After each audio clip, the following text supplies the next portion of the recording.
예, 지난 화요일 줌 성경 공부를 할 때 우리가 녹화를 했어야 되는데 녹화가 되지 않아서 추후에 다시 녹음을 해서 이렇게 올려드립니다. 오늘 우리가 함께 나눌 말씀은 사도행전 16장 말씀이죠. 이미 지난 시간에 우리가 사도행전 15장 예루살렘 공의회를 함께 나누면서 그 이후에 바울이 2차 선교 여행을 떠나게 되는 것에 대하여 함께 이야기를 나눴습니다. 무엇보다 먼저 1차 예루살렘 공의회 때 그들이 함께 결의한 내용이 있죠. 이제 교회 안에 유대인뿐만 아니라 이방인도 함께 예배하게 되는데 그들에게 모세의 율법이나 할례와 같은 유대인의 전통을 요구하지 말고 가장 기본적인 내용만 그들에게 요구하고, 그리고 오직 믿음으로 십자가의 은혜로 구원받는 하나님의 자녀가 된다라는 사실을 가르치고 전하자라고 이렇게 결의하게 됩니다. 그리고 그들이 어, 안디옥 교회로 다시 돌아오게 되죠. 그리고 2차 선교 여행은 바로 그 안디옥에서 출발하게 됩니다. 그런데 2차 여행은 시작부터 좀 많은 문제들을 안고 출발했습니다. 첫 번째로는 바울이 바나바와 결별하여 따로 선교 여행을 떠나게 되죠. 그 원인은 1차 선교 여행 때 마가 요한이 중도에 탈락했습니다. 이제 2차 여행 때 바나바는 그래도 요한에게 한 번 더 기회를 주자라고 이야기를 했고, 바울은 단호하게 거절을 하게 되죠. 그래서 15장 마지막 부분에 보면 그들이 심히 다투었다라는 구절이 있습니다. 거룩한 일을, 의로운 사역을 시작하는 데 있어 서로 다른 의견으로 인해 다툴 수도 있습니다.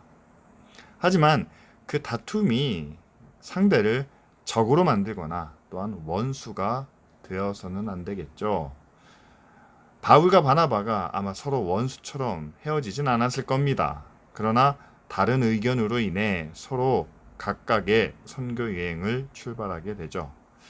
그래서 바울은 바나바 대신 실라를 동행자로 삼고 2차 전도 여행을 떠나게 됩니다. 2차 전도 여행은 원래 그들이 1차 때 거쳐왔던 그 도시와 성읍들을 돌아보며 그들이 세운 교회가 지금 어떤 상황 가운데 있는지 점검하는 그런 목적을 가지고 있죠. 그래서 바울은 육로를 통해서 더베와 루스드라 지역을 가게 됩니다. 거기서 그의 아들과 같은 제자 디모데를 만나게 되죠. 디모데는 잘 아시는 것처럼 유대인 어머니와 헬라인 아버지 사이에서 태어난 혼혈입니다. 그리고 그는 루스드라와 이곤에서 칭찬받는 그런 젊은 사역자였죠. 그래서 바울은 디모데도 이 여행에 함께 동참시키고자 하는 뜻을 품었습니다. 그리고 그에게 아직 유대인 어머니 밑에서 자랐지만 아직 할례 받지 않은 그에게 이제 할례를 행하게 되죠.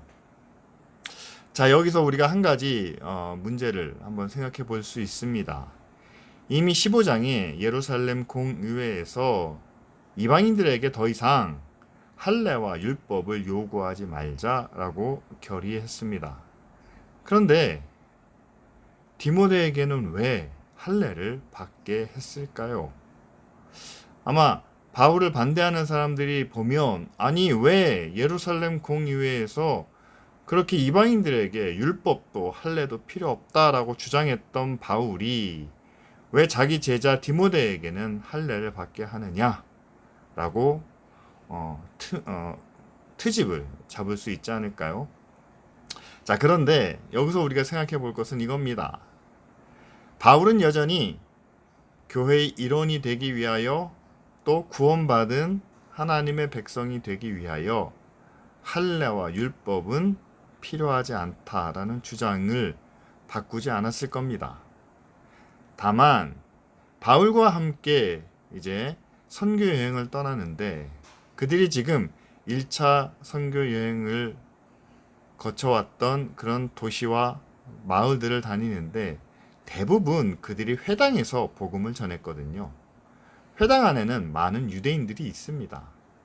그렇다면 그 많은 유대인들 앞에서 복음을 전하는 사람으로 서기 위해서 과연 할례 받지 않은 이방인으로 복음을 전하는 일이 가능했을까? 우리는 한번 생각해 볼 수 있겠죠.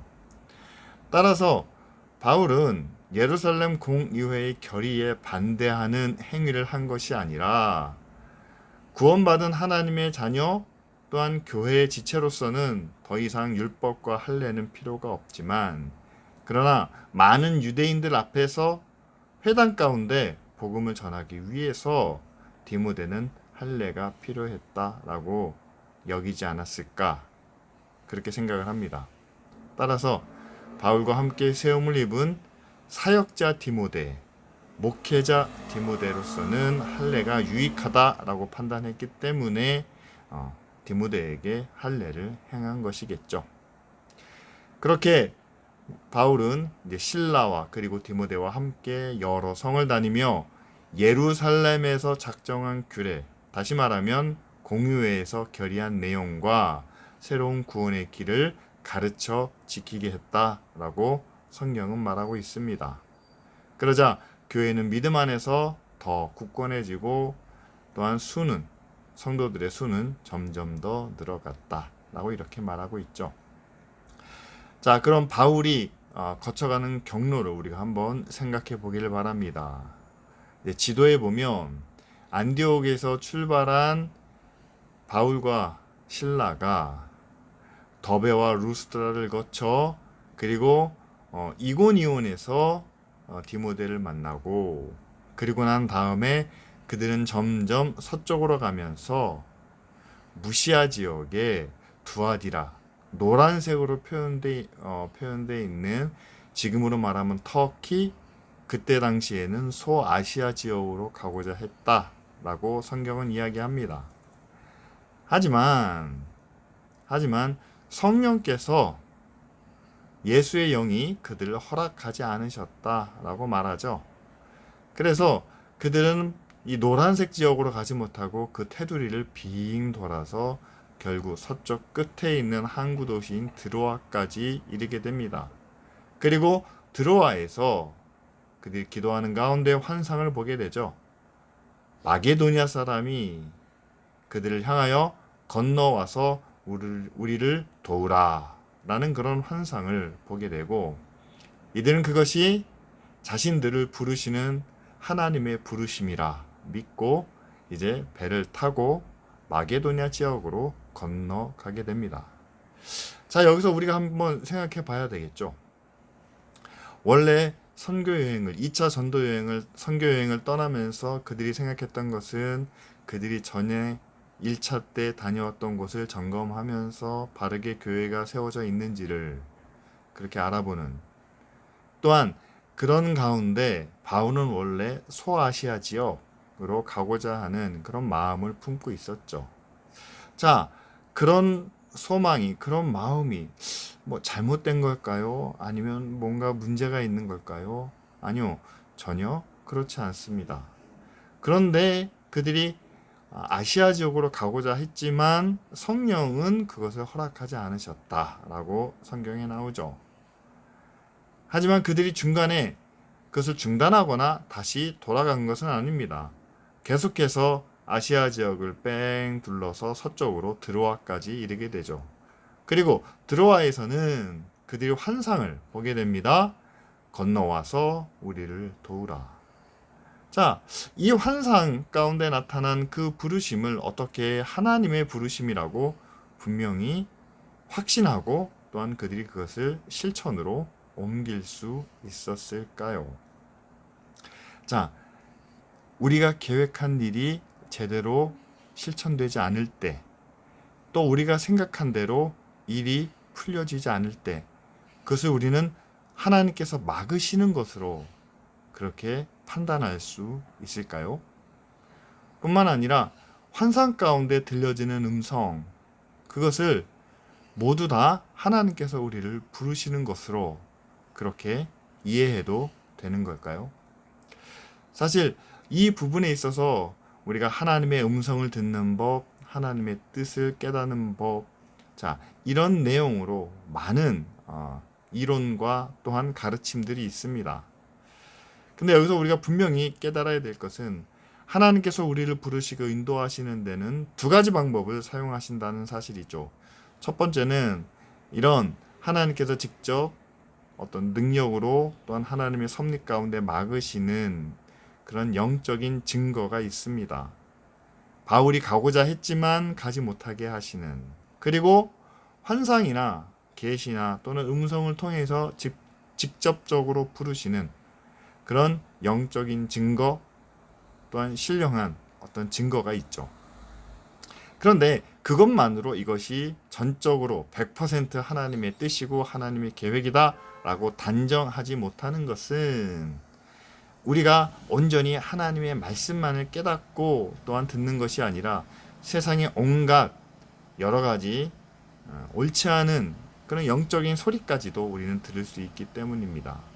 따라서 그런 영적인 신령한 증거와 더불어 우리가 분명히 알고 있는 하나님의 기준, 다시 말하면 하나님의 의롭고 거룩한 성품, 그리고 성경에서 분명히 우리에게 가르쳐 주시는 의와 선한 하나님의 말씀의 기준에 우리는 한 번 더 비추어 봐야 한다는 사실이죠. 따라서 영적인 증거와 함께 성경이 우리에게 가르쳐 주시는 당의, 진리의 기준, 이 두 가지가 모두 합당해야 우리는 그것을 하나님의 뜻 그리고 하나님의 계획으로 우리는 확신하며 그것을 따르고 실천할 수 있게 된다는 사실입니다. 따라서 지금도 하나님의 음성을 들었다, 또한 성령이 이 일을 막으신다 라는 표현을 우리는 종종 사용하곤 합니다. 그런데 하나님은 절대 거룩한 일을, 의로운 일을 막으시는 분이 아니죠. 만약에 하나님께서 그것을 허락하지 않으셨다면 하나님은 그것 말고 다른 것을 우리에게 분명히 허락해 주시는 분입니다. 아시아로 가는 그들의 길을 막으신 이유는 그들을 먼저 유럽으로 보내시고자 하는 하나님의 계획이 있었다는 사실이죠. 뿐만 아니라 하나님께서 우리를 특별히 부르시고 우리에게 말씀하시고 깨닫게 하실 때에는 또한 우리를 부르시는 분명한 이유와 목적이 있다는 사실이죠. 마게도냐 사람들이 부릅니다. 와서 우리를 도우라. 우리를 도우라는 것은 어떤 도움을 의미하는 걸까요? 바울이, 그 전도대가 특별한 능력과 또한 힘을 가지고 가는 걸까요? 아니죠. 그들이 가진 것은 오직 그리스도의 십자가 그리고 은혜의 복음 뿐이었습니다. 아직까지 아무도 이 유럽 지역에서 본격적으로 선교를 시작하거나 복음을 전하지 않았습니다.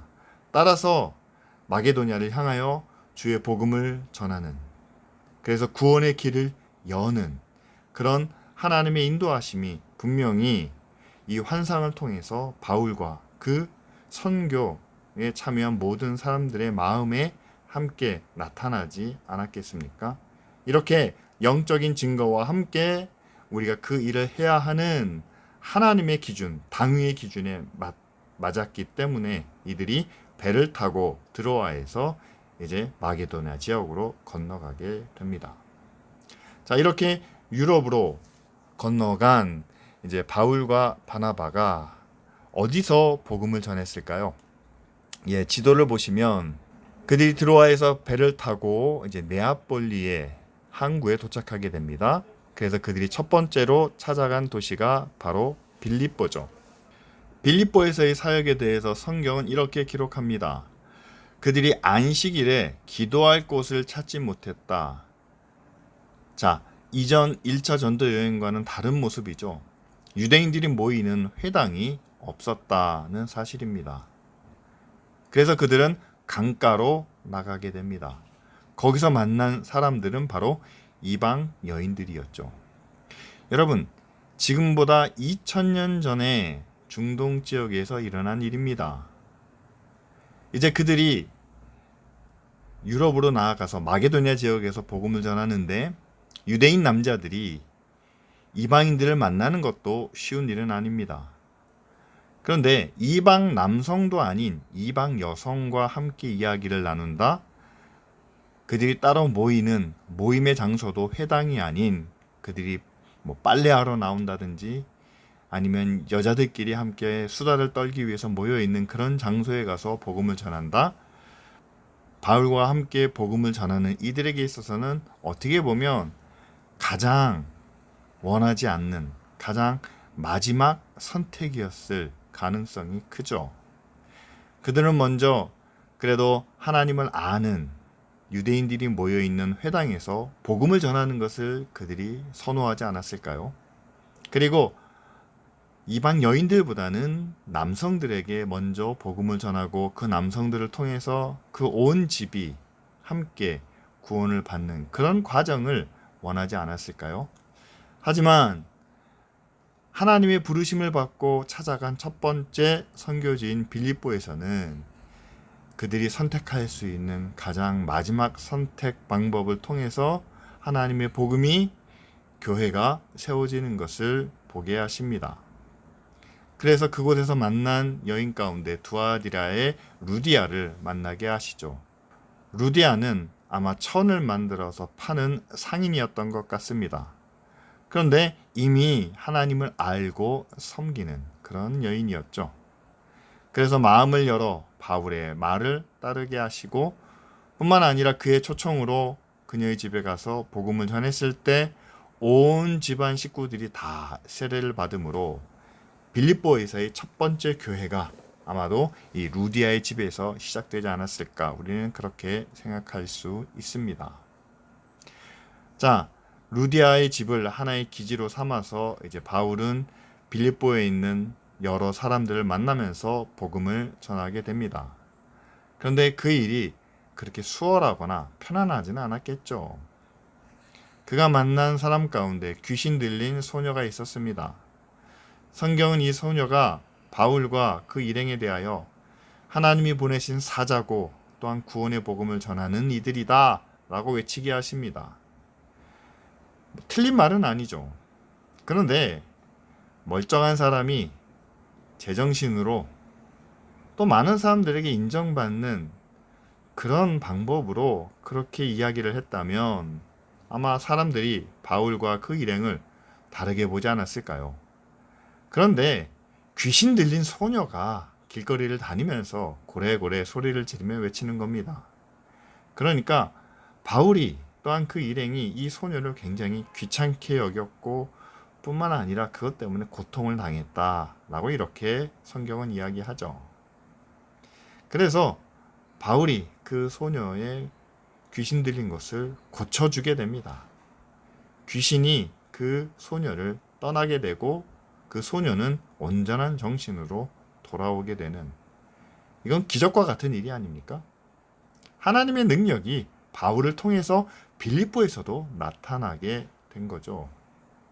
그런데 이 기적을 행한 그 결과가 어떻습니까? 소녀를 통해서 돈을 벌어왔던 그 주인들이 이제 바울과 그 일행을 붙잡아서 고소를 하게 됩니다. 관리들에게 끌고 가게 됩니다. 왜냐하면 이 소녀는 귀신 들려서 사람들에게 점괘를 이야기해주고 또한 그들에게 미래의 일을 이야기해주므로 많은 수입을 얻게 되었는데 그것이 없어지자 오히려 바울과 실라를 트집 잡아서 그들을 관리들에게 끌고 가서 재판을 받게 하는 거죠. 그 바울에게 뒤집어 씌운 제목은 이렇습니다. 이 사람은 우리 성을 소란하게 하고 우리가 받아들이지 못할 이상한 풍속을 전하는 사람이다 라고 이렇게 고발을 하게 됩니다. 근데 여기서 그 죄목에 대해서 어떠한 조사와 또한 증인도 없이 바로 그 자리에서 바울과 실라의 옷을 벗기고 매로 치고 그리고 난 다음에 이 둘을 감옥에 가두게 되죠. 여러분, 뭔가 일이 드라마틱하게 벌어지는 것을 볼 수 있지 않습니까?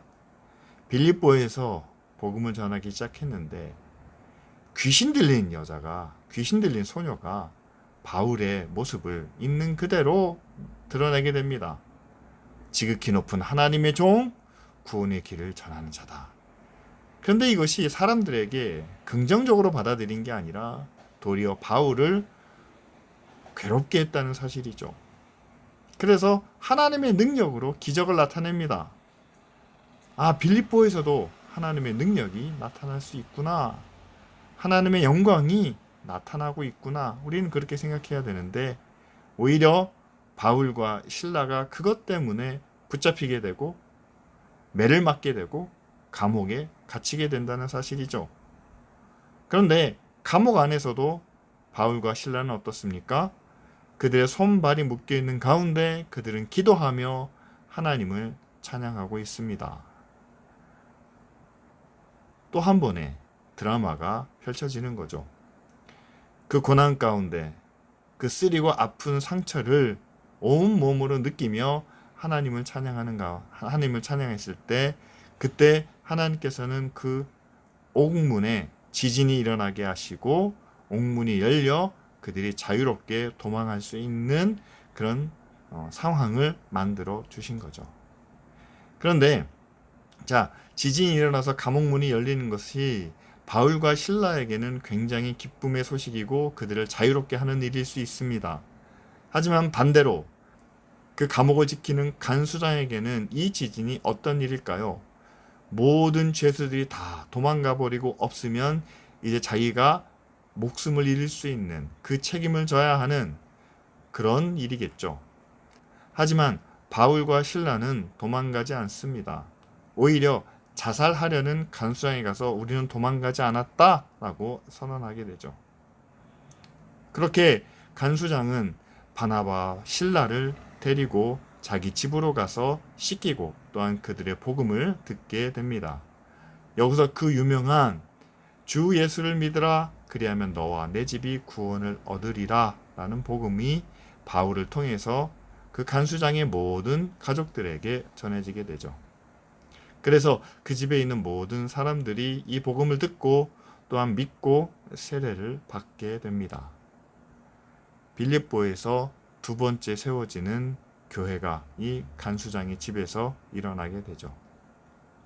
자, 지금 쭉 함께 우리가 생각한 것처럼 이 빌립보 안에서 세워지는 두 번째 교회는 굉장히 드라마틱하고 정말 가장 어려울 때와 가장 영광스러운 이 두 과정을 우리가 다 지켜볼 수 있습니다. 여종을 고쳐주는 일이나 또한 고난 가운데서도 하나님의 이름을 부르며 찬송하는 일이나 큰 지진이 일어나서 옥문이 열리고 그들이 자유를 얻게 되는 일이나 그리고 간수장의 집에 가서 대접을 받으며 예수 그리스도의 복음을 전하고 세례를 주는 일이나 이 모든 것은 정말 하나님의 은혜로 된 일이고 하나님의 영광을 경험할 수 있는 그런 일입니다. 하지만 그런 일들 중간 사이사이마다 사람들로부터 당하는 고난과 괴로움도 있었고 뿐만 아니라 이유 없이 붙잡혀 매를 맞고 감옥에 갇히는 그런 아픔도 있었고 도망갈 수도 있지만 도망가지 않고 마지막까지 자기의 무죄를 입증하는 그런 어려운 과정이 이들 앞에 항상 함께 놓여 있었다는 사실이죠. 이제 마지막으로 간수장의 모든 가족들이 다 믿고 세례를 받은 후에 이제 바울과 실라에게는 어떠한 죄도 없다는 것이 무죄함이 밝혀져서 그들이 이제 그 마을을 떠날 수 있는 그런 자유를 얻게 됩니다. 하지만 바울은 그냥 조용히 떠나지 않았고 자신들을 매질하고 옥에 가둔 그 관리들의 책임을 물으며 그들의 사과를 요구하게 됩니다. 자, 로마 시민권을 갖고 있는 나를 아무 죄 없이 채찍질하고 옥에 걷었으니 당신들도 책임을 지시오. 나에게 보상을 하시오. 라는 그런 뜻이었을까요? 아니죠. 바울이 빌립보의 책임자 또한 빌립보의 힘을 가진 사람들에게 마땅히 사과하고 그 책임을 물은 이유는 자신을 통해서 복음을 듣고 이제 교회가 시작되는 그 빌립보 교회에 믿는 사람들, 남은 성도들을 위한 하나의 후속 조치였다라는 사실이죠. 그렇습니다. 바울과 실라가 그 마을 모든 사람들 앞에서 죄가 없음을 보여주고 또한 당당하게 떠나야 뒤에 남은 교회와 성도들이 그 믿음을 모든 사람들 앞에서 당당히 내세울 수가 있고 그것을 지켜갈 수 있기 때문이죠. 따라서 여러분, 교회는 세상 사람들 앞에서 당당하고 부끄럽지 않아야 합니다. 왜냐하면 우리 자신을 내세우고 자랑하기 위해서가 아니라 바로 우리를 통해서 우리 다음 세대, 우리 자녀들이 온전한 믿음을 가지게 되고 또한 그들도 사람들 앞에서 자신의 믿음을 자랑스럽게 표현하고 또한 내세울 수 있기 때문이죠. 그런 면에서 보면 바울의 행위는 정말 그 교회를 위한 가장 중요한 그런 선택이고 결정이었습니다. 그런데 지금 우리 사회와 또한 한국 교회의 모습은 어떤가요? 한국 교회는 이전에는 당당했습니다. 자랑스럽고 모든 영광을 받는 그런 자리에 서 있었습니다. 그런데 교회와 믿는 사람들의 그런 영광과 또한 힘과 권세가 자신을 드러내는, 자신을 나타내는 그런 모습으로만 사용되지 않았나 돌아봅니다. 세상 사람들 앞에서 부끄러움이 없는, 부족함이 없는 그런 당당한 모습이어야 되는데 우리는 우리 자신을 내세우는, 우리 자신만 높이는 그런 당당함이 아니었을까. 그 결과 지금 우리 자녀들 세대에서 과연 지금의 젊은이들이 얼마나 교회를 당당하게 또한 자신의 신앙과 믿음을 부끄럽지 않게 여기는지 한번 생각해 볼 필요가 있습니다. 우리 자녀들에게 온전한 믿음을 건강하고 많은 사람들 앞에서 자랑스럽게 내세울 수 있는 그런 믿음을 물려주기 위해서는 지금이라도 교회가 세상 사람들의 기준, 그들의 눈앞에 부족함이 없고 부끄러움이 없고 의롭고 선한 일에 있어서 항상 당당하고 앞장설 수 있는 그런 교회가 되어야 하지 않을까요? 자, 여기까지가 바울의 2차 선교 여행의 모습이었습니다. 여기서 우리가 함께 살펴볼 것은 하나님이 우리를 인도하실 때 어떻게 막으시고 또한 어떤 길로 이끌어 가시는지, 그리고 성령의 음성을 통해 또한 하나님의 계시와 환상을 통해 우리에게 하나님의 뜻을 전해 주실 때 우리는 어떤 기준 또한 어떤 목적을 가지고 그것을 분별할 수 있을지, 영적인 증거와 함께 진리의 기준 그리고 하나님의 성품에 맞는 그런 당위의 기준을 우리는 함께 생각해야만 합니다. 그리고 하나님은 하나님의 교회를 세우시고 하나님의 구원을 이루실 때에 우리를 가장 낮은 자리에도 서게 하시고 또한 가장 높은 자리에도 있게 하신다라는 사실이죠. 따라서 낮은 자리에 있을 때 실망하거나 좌절하지 말고 높은 자리에 있을 때 교만하거나 자랑하지 않는 그런 모습이 필요하겠죠. 마지막으로 다음 세대에 우리가 떠나고 난 후에 당당한 믿음과 신앙을 다음 세대가, 우리 자녀들이 지켜나가기 위해서는 우리가 세상 사람들 앞에서 부끄럽지 않은 의롭고 선한 일이 있어서만큼은 당당하고 자랑할 만한 그런 교회 모습을 지켜야 하겠습니다. 그런 교회가 될 수 있도록 여러분도 함께 기도해 주시고 또 함께 믿음으로 실천하는 그런 그리스도인들이 되시기를 바랍니다.